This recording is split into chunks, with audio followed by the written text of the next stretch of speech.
선생님이 들려주는 성경 말씀. 나도 성경 읽을 수 있어요. 친구들, 종무님이 창세기 41장을 읽어줄 거예요.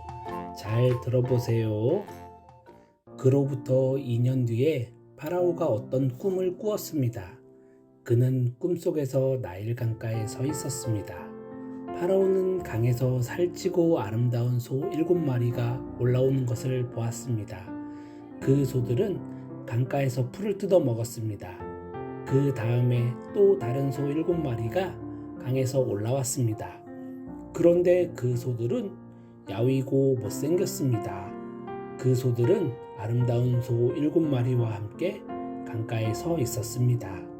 그런데 야위고 못생긴 소 7마리가 살찌고 아름다운 소 7마리를 잡아먹었습니다. 바로 그때 파라오는 잠에서 깼습니다. 그리고 나서 파라오는 다시 잠들어 또 꿈을 꾸었습니다. 파라오는 꿈속에서 잘 자라고 토실토실한 이삭 7개가 한 가지에 난 것을 보았습니다.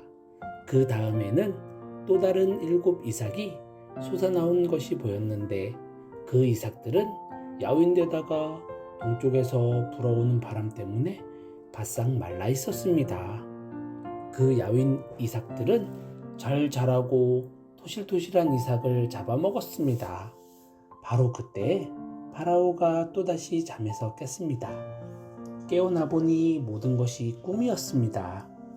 이튿날 아침 파라오는 그 꿈 때문에 마음이 편치 못했습니다. 그래서 왕은 이집트의 마술사와 지혜로운 사람들을 다 불렀습니다. 파라오는 그들에게 꿈 이야기를 해주었습니다.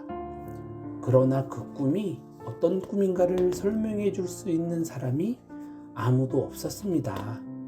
그때 파라오에게 포도주를 바치는 신하가 말했습니다. 전에 제가 어떤 약속을 했던 일이 기억납니다. 그런데 그 일을 잊고 있었습니다. 파라오께서 저와 빵을 바치던 신하에게 화를 내셨던 때가 있었습니다. 그때 파라오께서는 저희를 경호대 대장의 감옥에 가두셨습니다. 그 감옥에서 우리 두 사람은 같은 날 밤 각기 다른 꿈을 꾸었습니다.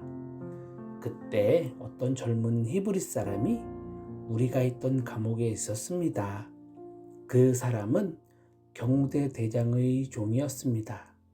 그 사람에게 우리의 꿈 이야기를 해주었더니 그 사람은 우리의 꿈이 무슨 꿈인가를 설명해 주었습니다.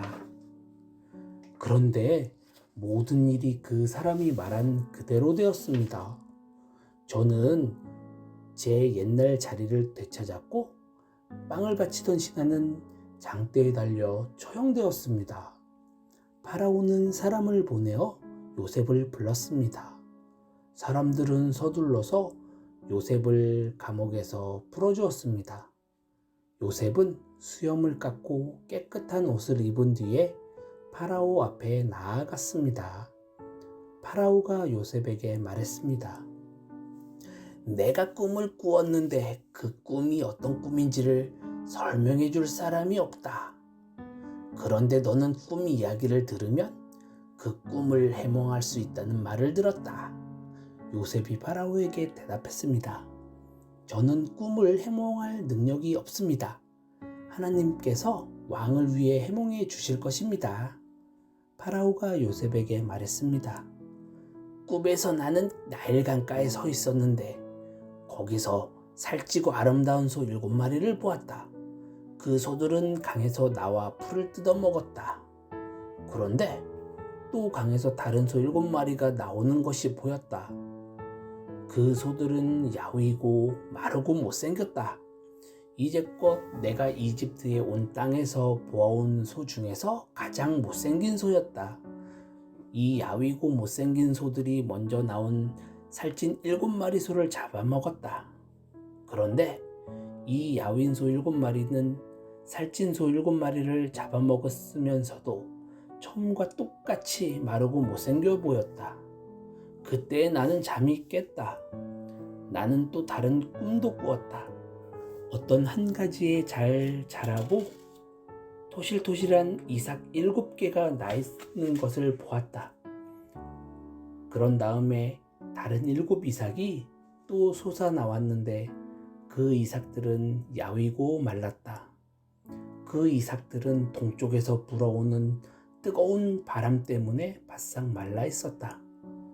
그런데 야윈 이삭들이 살찐 이삭들을 잡아먹었다. 나는 이 꿈을 마술사들에게 이야기해 주었지만 아무도 그 꿈이 무슨 꿈인지를 설명해 주지 못했다. 와, 다 익었다. 다음에 또 만나요.